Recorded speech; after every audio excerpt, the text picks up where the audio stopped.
on. He eats his ice cream. He falls off his bike. Love And his Stingray.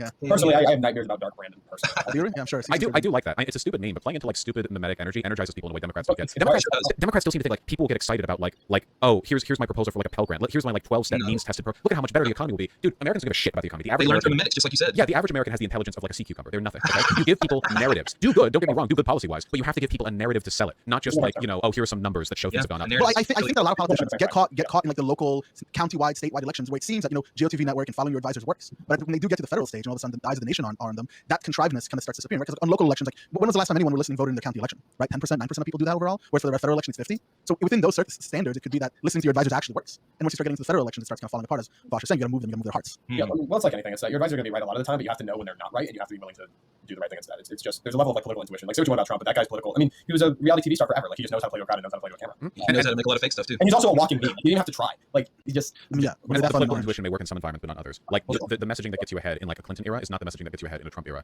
So you have to know how to change with times. And even more relevantly, the messaging that will get you ahead in the primary doesn't necessarily do it for example, which is the problem that I think Trump's going to have. Which is honestly, like I said, if I had to say my money currently is still on Biden. If I had to guess, I would predict this thing. Yeah, I would also bet. If I had to bet money, I'd bet on Biden. I think the scariest thing would be if Trump wins again. I mean, like you said earlier, right? It would lead to a government falling to a halt. He'll kill all of us. Yeah, we are at the end of the show, guys. We're at the end of the show. We have to go. Did you want to take any callers or anything? I'm sorry. No, we don't really have time for callers. We have too much like technical issues, which I really apologize. Yeah, we had questions too, but I just want to say, Vosh, thank you for coming on. You're always welcome again to show up whenever you want. Please do come again. It's been my pleasure. Thank you for having me on. And obviously, John, I know we disagreed a lot, but I still really enjoyed talking with you, and I appreciate being able to talk to you. 100%. I got to tell you, man, I was born heavily, but you know what? You're not so bad. No, Vosh is not bad. I do want to say that we do run shows. One second, John. I do want to say that we do run shows throughout the week.